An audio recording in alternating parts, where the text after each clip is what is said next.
오늘 옆에 분과 이렇게 고백했으면 좋겠습니다. 복 받으십시오. 네. 하나님의 복이 여러분 가운데 가득하길 축복합니다. 그 복이 무엇인지 깨닫게 하시기 위해서 계속해서 팔복의 말씀을 함께 듣고 있습니다.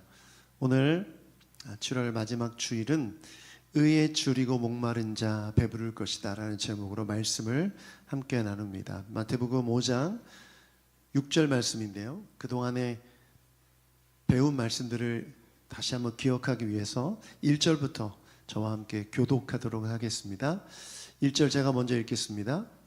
예수께서 무리를 보시고 산에 올라가 앉으시니 제자들이 그에게 나아왔다. 예수께서 2절 없습니까? 예수께서 입을 열어, 그럼 5절과 6절만 읽어보도록 하겠습니다. 시작. 온유한 사람은 복이 있다. 그들이 땅을 차지할 것이다. 의에 줄이고 목마른 사람은 복이 있다.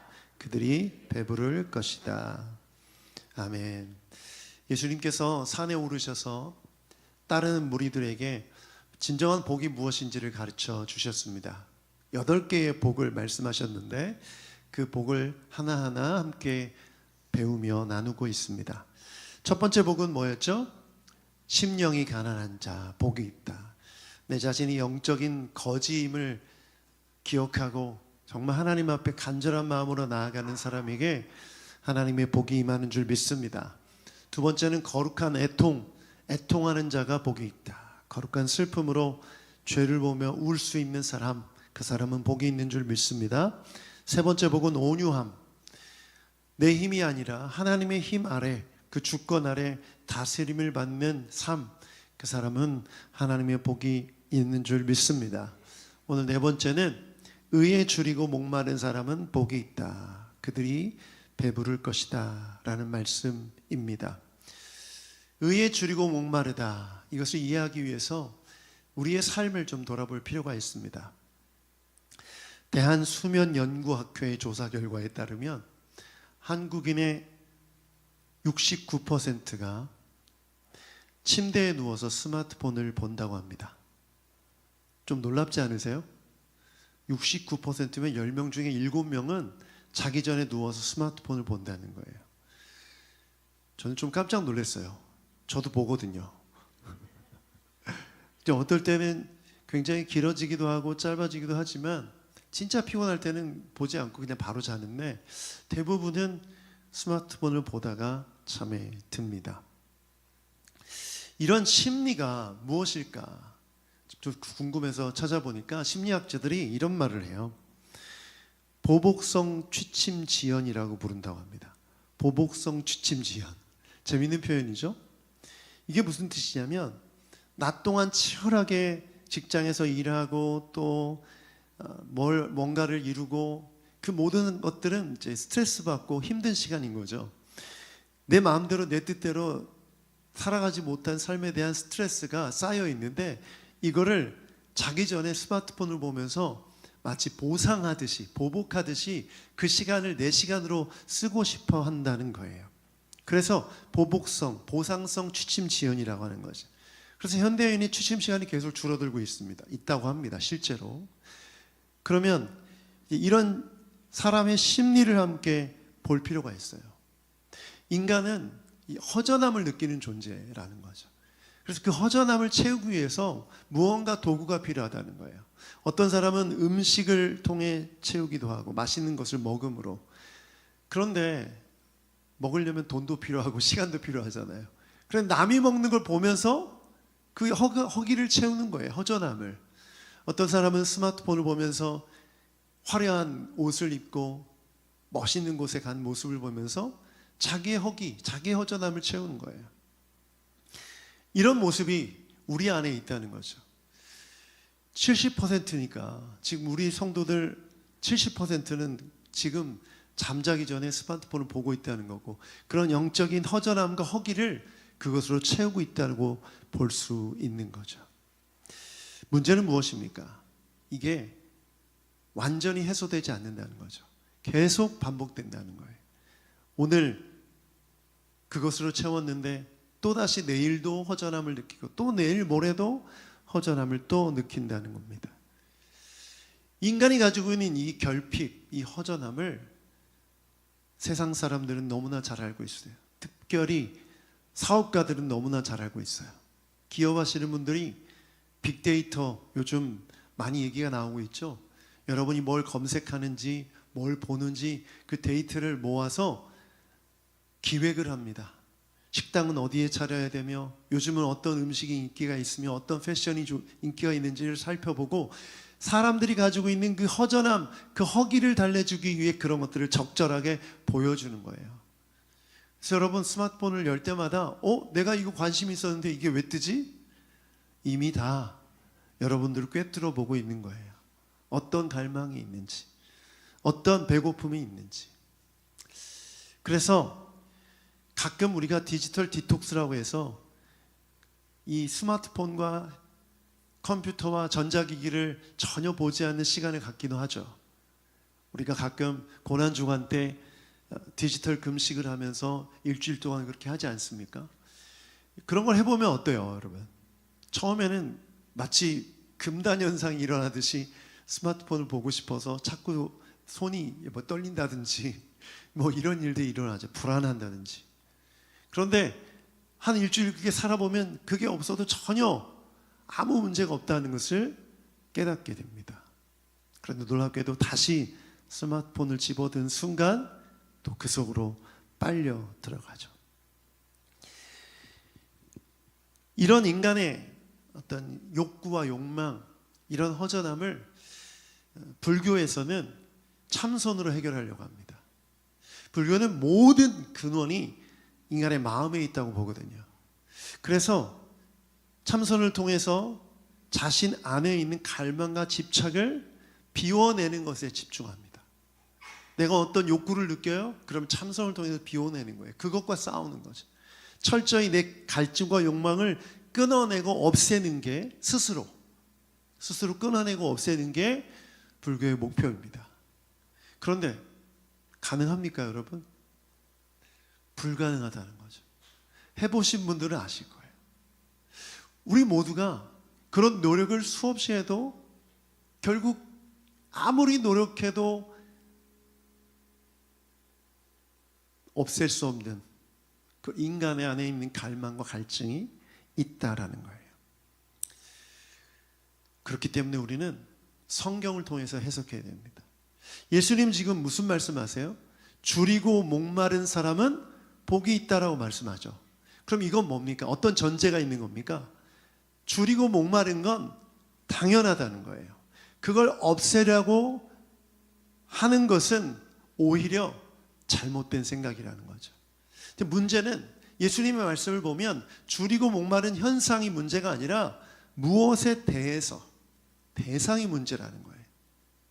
우리가 원하는 물질적 풍요, 인기, 명예, 화려함, 또 음식, 만족, 이 대상이 그것을 대상으로 하면 문제라는 거죠. 그래서 예수님의 말씀을 보면 뭐에 대해서 굶주리라는 거예요? 목마르라는 거죠. 의에 대해서. 의에 대해서 배고프고 목마르면 그것은 괜찮다는 거예요.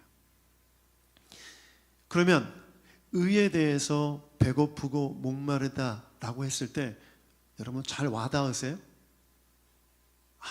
의에 대해서 목마르고 배고파. 딱 내 얘기야. 이렇게 이해가 잘 안 된다면 여러분은 문제가 있는 거예요. 내가 의에 대해서 배고프고 목마르지 않는다면 문제가 있는 거예요. 우리가 건강을 얘기할 때 어르신들 계시지만 음식 잘 안 드시면 어떤 마음 드세요? 속상하죠? 잘 드셔야 돼요. 잘 드셔야 건강합니다. 저도 부모님께 자주 말씀드리거든요. 그럼 부모님이 이렇게 말씀하세요. 입맛이 없어. 배가 안 고파. 그러면 제가 너무 속상해요. 왜 입맛이 없어? 왜 배가 안 고파? 이해가 안 되는 거죠. 저는 한 번도 그래 본 적이 없거든요. 입맛이 어떻게 없을 수 있어요? 배가 어떻게 안 고플 수가 있어요? 이해가 잘 안 되죠. 어린 자녀 키울 때도 마찬가지죠. 아이가 배고프다고 밥 달라고 하면 얼마나 기뻐요. 저는 기뻤어요. 얘가 건강하구나. 그런데 입맛이 없어 안 먹고 싶어. 그럼 속상하잖아요. 어떻게든 먹이고 싶잖아요. 예전엔 몰랐는데 집에 오기 전에 뭘 먹고 왔을 때 안 먹더라고요. 속이려고. 제 아들이 그 당시 유행했던 편의점에 가지고 그 매운 컵라면 뭐죠? 불닭볶음면. 그걸 항상 매일 먹었다는 그런 비밀을 알게 됐을 때 좀 놀라긴 했어요. 얘가 집에 와서 뭘 안 먹었던 이유가 거기에 있구나. 무슨 얘기냐면 여러분, 우리가 배고프고 목마른 건 세상 속에서 당연한 이치고 모든 사람이 그걸 느껴요. 그런데 의에 대해서 여러분이 그것이 있냐는 거예요. 만약 그걸 느끼지 못한다면 영적인 건강에 이상 신호가 있는 거죠. 하나님의 의가 그럼 뭘까요? 그 의에 대해서 내가 굶주리지 못하는 이유가 뭘까요? 우리가 이것을 이해하지 못하면 하나님의 복을 누릴 수가 없는 것입니다. 그래서 예수님의 말씀을 통해서 오늘 진짜 갈망이 무엇인지를 살펴봐야 됩니다. 이 질문을 함께 읽어볼까요? 자막을 보면서 시작. 나는 지금 무엇에 굶주려 있는가? 나는 지금 무엇에 굶주려 있습니까? 이 줄이고 목마르다라는 단어는 생존이 걸린 극심한 갈망을 가리키는 단어입니다. 예수님 당시 예수님을 따르던 사람들은요, 이 극심한 기근과 가난을 경험했던 사람들이었어요.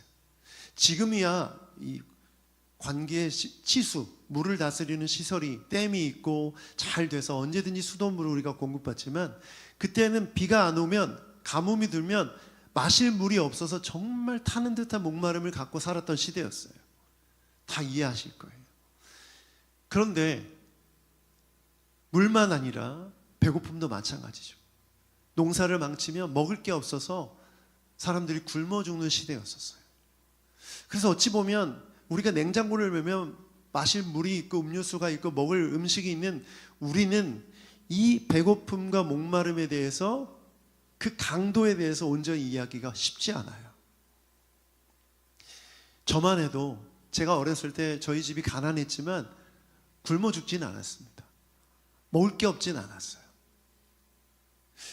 물론 저보다 더 앞선 세대에는 하루에 한 끼 먹고 살았던 분들도 계셨을 거예요. 어르신들 계실 텐데 정말 먹을 게 없어서 보릿고개를 지나오던 그런 시대가 있었어요. 요즘 이런 얘기하면 아이들이, 청년들이 이해를 못하죠. 그분들은 굶주림과 목마름이 무엇인지를 알아요. 생존에 걸린 굶주림과 목마름. 그러니까 예수님이 말씀하신 이 굶주림과 목마름은 그저 오늘 하루 적게 먹어서 배고프네, 시장하네, 이 정도가 아니라 지금 죽음을 앞두고 있는 그런 갈급함과 갈망을 의미하는 겁니다. 자, 그렇다면 의는 뭘까요? 의에 해당하는 이 헬라어를 보면 디카이오시네라는 단어인데, 이 단어는 두 가지로 요약할 수가 있어요. 자막을 보면서 첫 번째 함께 읽어보죠. 시작. 하나님과 바르게 사는 삶. 두 번째는 이웃과 세상을 향한 공의입니다. 우리가 신앙생활을 얘기할 때 하나님과의 관계 그리고 이웃과의 관계를 십자가로 표현하잖아요. 의도 마찬가지예요. 하나님과 바른 관계, 거룩함, 정직함, 순전함, 겸손함, 하나님과의 바른 관계가 의예요. 두 번째는 이웃과의 관계 속에서 공의, 불의를 지나치지 않는 것, 또 긍휼히 여기는 것, 불쌍히 여기는 것, 이게 다 하나님이 말씀하시는 의예요. 그러니까 의에는 두 가지 측면이 있는 거죠. 그런데 이제 하나님의 의를 이해할 때 문제가 뭐였냐면, 하나님에 대한 의는 바로 서 있는데 사람들에 대한 의가 없는 경우가 있었던 거죠. 이것도 문제가 있는 반쪽짜리 의인 거죠. 반대로 사람들에게 의는 있는데 하나님에 대한 의가 없는 거예요. 이것 또한 문제인 거죠. 그래서 미가서 6장 8절을 보면 이렇게 기록되어 있어요. 같이 한번 읽어보죠. 시작. 너 사람아, 무엇이 착한 일인지를 주님께서 이미 말씀하셨다. 오로지 공의를 실천하며 인자를 사랑하며 겸손히 내 하나님과 함께 행하는 것이 아니냐. 하나님이 말씀하시는 선한 일은 뭐냐? 이웃과 공의로 행하며 하나님과 함께 동행하는 삶이 진정으로 선한 일이다. 그러므로 우리가 나의 삶을 돌아볼 때 내가 의를 추구하는 삶인가, 의를 갈망하는 삶인가라고 했을 때 의가 무엇인지를 분명히 정해야 됩니다. 지금 오늘 주일날 이렇게 와서 여러분 예배 드리고 있죠. 그럼 이건 하나님과의 의를 세운 거예요. 그러면 여러분은 의로운 삶을 지금 살고 있는 줄 믿습니다. 그러면 이걸 한 단계 더 나가면 이런 삶을 갈망하라는 거예요. 하나님을 예배하는 삶, 기도하는 삶, 말씀을 읽고 묵상하는 삶, 하나님과의 바른 관계, 정직함과 겸손함과 순전함을 유지하는 것을 추구하며 그것을 배고파하며 목말라하며 살아가는 거예요. 그럼 바로 질문할 수 있겠죠. 하나님을 예배하는 삶에 대한 갈망, 갈증, 배고픔이 있습니까? 이게 없다면 영적 건강에 문제가 생겼다는 거죠. 또 한 가지는 이웃과의 삶입니다. 내가 다른 사람과 하나님의 마음을 나누고 그 사람을 위해 기도해주고 또 이웃이 불의한 일을 당했을 때 도와주고 긍휼한 마음으로 섬기고 이런 마음이 있냐는 거죠. 이것에 대한 갈망과 갈증이 있냐는 거예요. 이게 하나님의 의이기 때문에 이게 없다면 또한 온전한 의가 아니기에 영적으로 건강하지 않다는 겁니다. 제가 목회자로서 많은 분들을 보면 이 사회선교에 열심히 있는 분들이 있어요. 그래서 불쌍한 사람들, 가난한 사람들, 연약한 사람들을 도와주고 그분들을 위해서 봉사하는 그런 기독교 단체들이 많이 있습니다. 그런데 이런 단체들과 모임에 가보면 문제가 뭐냐면 하나님에 대한 의가 없다는 거예요. 이웃에 대한 의는 정말 많이 강조하는데 하나님에 대한 의, 예배와 기도와 정직한 삶과 의로운 삶을 나아가는 그런 강조가 없다 보니까 이게 온전한 의가 안 되는 거죠. 반대로 모여서 열심히 기도하고 찬양하고 말씀 듣고 그것은 너무나 열심히 하는데 사람에 대한 관심이 없는 분들이 있어요. 혼자 신앙생활하는 분들. 그러면 이게 무엇이 문제가 됩니까? 이웃과의 의가 없어지기 때문에 온전한 의가 아닌 것이죠. 그래서 예수님이 말씀하신 그 의는 균형 잡힌 의예요. 하나님과 이웃과의 관계 속에서 의를 추구하는 삶, 그것에 대해서 갈망하고 갈급해야 하는 것이 예수님의 메시지인 것이죠. 사랑하는 여러분, 여러분은 어떻습니까? 우리가 인정받고 성공하고 안정하고 즐거움을 추구하고 그것을 갈급해하는 것이 죄는 아니에요. 그게 문제가 아니에요. 무엇이 문제냐면 하나님이 말씀하신, 예수님이 말씀하신 의에 대한 갈급함이 없이 이것만을 추구하는 삶이 문제인 거죠. 여러분 기도를 한번 돌아보십시오. 내가 기도하는데 내가 추구하는 안정과 내가 추구하는 풍요를 위해 구하는데 하나님과의 의와 이웃과의 의에 대한 기도가 없다면 그 사람은 그걸 갈급해하지 않는 사람이죠. 그게 필요 없는 사람이에요. 그런 사람에겐 복이 있다 없다? 복이 없다는 거죠. 참 어렵죠. 하나님이 단순하게 복을 말씀하시고 받게 하시면 좋은데 참 어려워요. 여러분, 신앙생활은 어려운 거예요. 우리가 예수 그리스도의 복음을 믿고 구원받은 이 구원은 정말 단순하게 우리에게 믿음으로 주어지는 것이지만 그 이후에 우리가 살아가는 삶 속에서 하나님의 의를 이룬다는 건 쉬운 일이 아니에요. 만약 우리가 진공 상태에 아무런 문제가 없이 깨끗한 공기 안에서 있다면 전혀 문제가 없겠죠. 그런데 이 세상은 정말 수많은 오염된 메시지들과 가르침이 정말 많아요.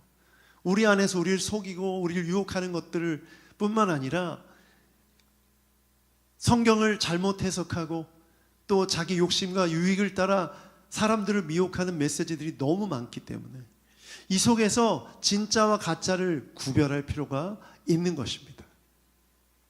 저도 물론 여러분이 세상이 말하는 복 다 받았으면 좋겠어요. 다 건강했으면 좋겠고 다 돈 잘 벌었으면 좋겠고 다 멋있고 예쁘고 아름다웠으면 좋겠어요. 그런데 하나님이 말씀하시는 복은 그게 아니라는 거죠. 예수님이 말씀하시는 복은 그게 아니에요. 의에 줄이고 목마른 자, 그것에 대해서 갈급해하는 자에게 예수님은 복을 주신다는 메시지입니다. 그래서 솔직하게 자기 자신에게 물어보셔야 돼요. 나는 하나님의 의에 대해서 굶주려 있고 갈망하고 있는가? 아니면 정말 채워도 끝이 없는 세상적인 복에 갈망하고 굶주려 있지 않는가? 여러분, 하나님의 의에 대해서 갈망하는 사람이 진정한 그리스도인인 줄 믿습니다. 저는 그래서 예수님을 믿고 구원받았다면 하나님에 대한 갈망이 생겨나요. 하나님을 예배하고 싶고 찬양하고 싶고 성경을 읽고 싶고 알고 싶은 갈망이죠. 또 이웃에 대한 사랑과 관심이 생겨나요. 기도해 주고 싶고 하나님 안에서 자녀됨이 믿어지고 그것을 가지고 그 사람에게 나눌 수 있는, 자기의 것을 나눌 수 있는 그런 모습까지 나아가는 거죠. 우리 탄자니아 선교팀이 좋은 일이에요. 그 아프리카 땅까지 우리가 왜 갔습니까? 그 흑인들이 그 땅에 살고 있는 그분들이 우리와 무슨 관계가 있다고? 여러분, 이건 하나님의 의를 이루는 행위였던 거예요. 하나님이 그런 사람을 복되다고 여기시는 거죠. 선교팀들 보니까 이 선교에 대한 갈망이 더 막 채워진 것 같아요. 또 가라면 바로 막 갈 수 있지 않을까? 그게 바로 우리 안에 채워지는 하나님의 의의 결과인 것이죠. 그런데 문제는 우리가 여전히 잘못된 우물에 꽂혀 있다는 거예요. 요한복음 4장에 보면 사마리아 여인이 나오는데 이 여인이 우물가에서 예수님을 만납니다. 그런데 이 여인이 특징이 있는데 사람들이 다 가는 시간이 아닌 아무도 안 가는 대낮에 갑니다. 정오에 우물가에 물을 기르러 갑니다. 그 이유는 사람의 시선을 피하기 위해서죠. 왜 사람의 시선을 피했나 봤더니 이 여인은 몇 번을 결혼했냐면 전 남편이 5명이고 현 남편이 있어요. 몇 번 결혼한 거예요? 그러면 6번 결혼한 거죠. 그런데 6번 결혼했다는 건 그 시대의 사람들의 인식 속에선 도저히 불가능한 일이에요. 어떤 이유가 있었는지 다 알 수 없지만 정말 사람들에게 일일이 그걸 설명하기도 힘들고 또 그 사람들이 그런 시선으로 보는 것도 힘든 그런 상황이었던 거죠. 그런데 물은 마셔야 하니 매일 물을 그 땡볕에 기르러 갑니다. 그런데 놀랍게도 우물가에서 누가 기다리고 계셨어요? 예수님이 기다리고 계셨어요. 그리고 이렇게 말씀하세요. 요한복음 4장 13절부터 14절까지 말씀 읽어보죠. 시작. 이 물을 마시는 사람은 다시 목마를 것이다. 그러나 내가 주는 물은 마시는 사람은 영원히 목마르지 아니할 것이다. 내가 주는 물은 그 사람 속에서 영생에 이르게 하는 샘물이 될 것이다. 지금 예수님이 말하는 물은 물리적인 물이 아니죠. 우리가 마시는 물이 아니에요. 영적인 물인 거죠. 그런데 이 물의 특징이 있는데 예수님이 주시는 이 물을 마시는 사람은 영원히 목마르지 아니할 것이다. 정말 중요한 말씀이죠. 자, 그렇다면 우리가 예수님이 말씀하셨던 의에 줄이고 목마른 자라고 했을 때 그 의가 무엇인지를 알 수가 있는 거예요. 제가 하나님과의 바른 관계와 이웃과의 관계를 설명할 때 중요하게 설명되어져야 될 부분이 바로 예수 그리스도예요. 여러분, 우리는 예수님을 뭐라고 믿죠? 우리의 구원자라고 믿어요. 구원은 누가 받습니까? 죄사함을 얻은 자가 받아요. 인간은 죄인이기 때문에. 그런데 내 행위로, 내 의로 죄를 용서받을 수 있습니까? 불가능하죠. 그래서 우리는 예수 그리스도를 믿음으로 의로운 자가 되었어요. 그러면 여러분이 의로운 자가 되었다는 건 내 의가 아니라 누구의 의예요? 예수님의 의죠. 그러면 하나님과의 바른 관계, 이웃과의 바른 관계, 의로운 삶을 살기 위해서는 예수 그리스도가 중요합니다. 여러분 예수님 믿으십니까? 그렇다면 여러분은 의로운 사람이 되는 줄 믿습니다. 그런데 그 의는 결국 어떤 결과가 가져옵니까? 목마르지 않게 된다는 거예요. 예수님이 주시는 그 물을 마시는 자는 영원히 목마르지 않게 된다. 이것을 잘 보여주는 예가 예레미야서 2장에 있어요. 함께 읽어보겠습니다. 예레미야서 2장 13절 시작. 내 백성이 두 가지 죄악을 저질렀다. 하나는 생수의 근원인 나를 버린 것이고 또 하나는 전혀 물이 고이지 않는 물 새는 웅덩이를 파서 그들 그것을 자기들의 샘으로 삼은 것이다. 하나님은 뭐라고요? 생수의 근원이다.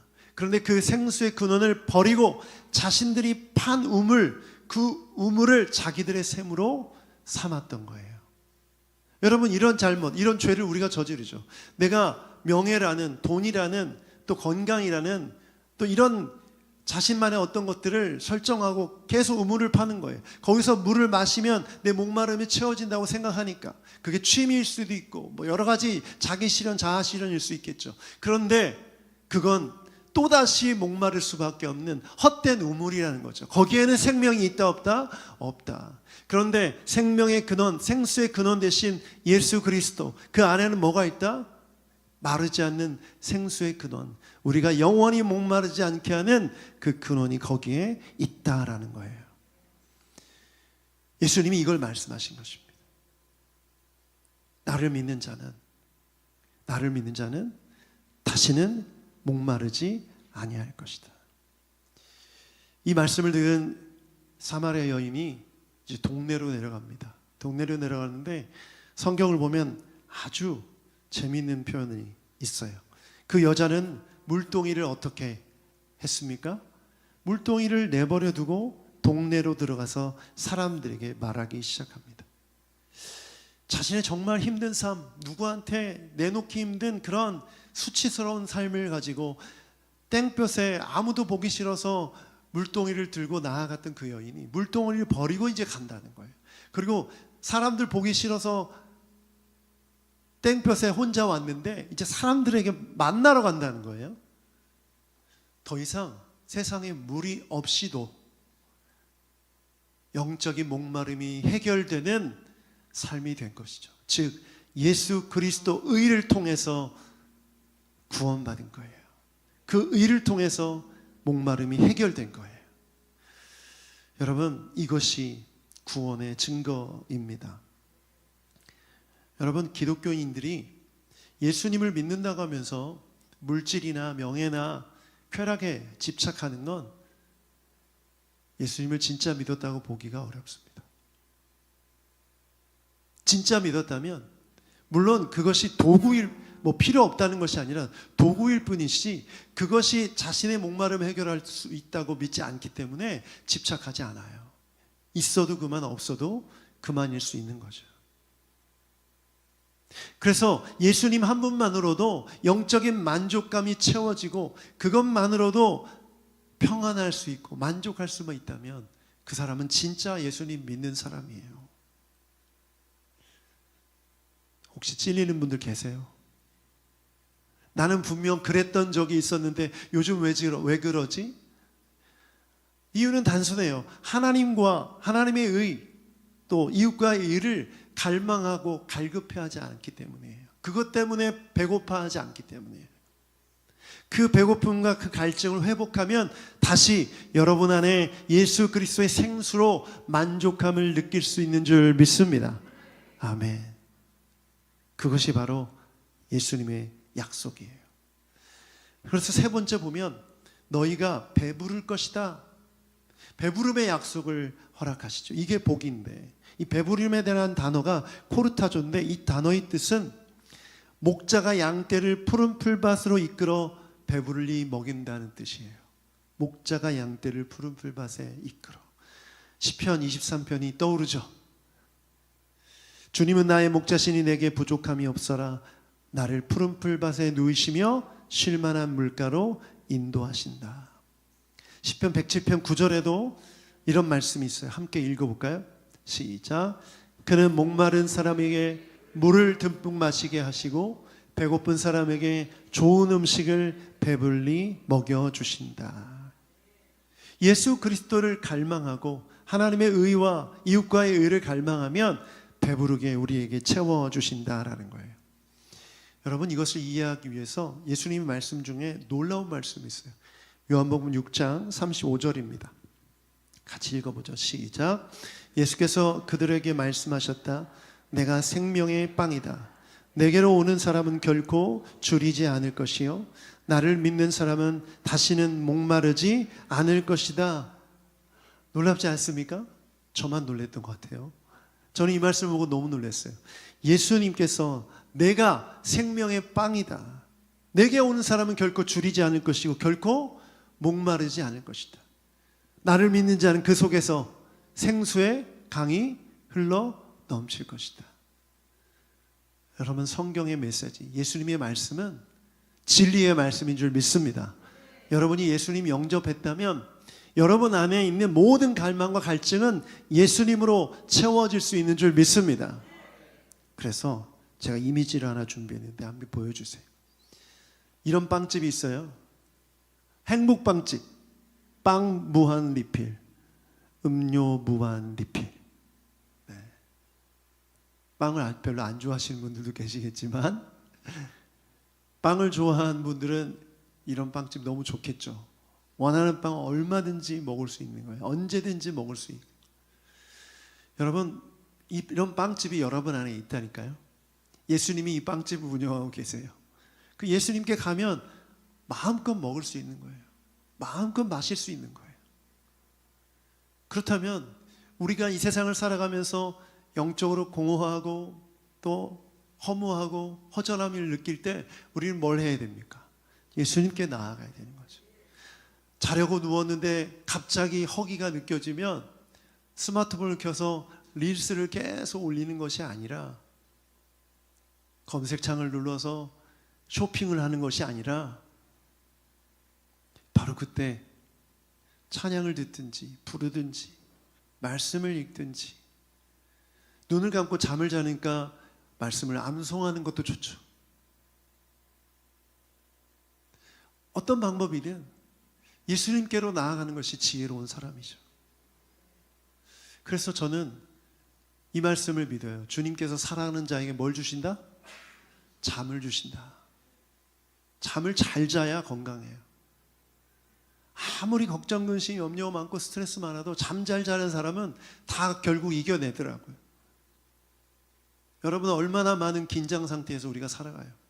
인정받아야 되고 또 다른 사람보다 더 앞서가야 되고 더 많이 가져야 되고 뛰어나야 되고 열심히 안 하면 도태되고, 이런 스트레스가 많은 세상 속에서 우리가 영적인 능력과 그 힘을 공급받을 수 있는 그런 자리는 바로 예수님 밖에 없는 줄 믿습니다.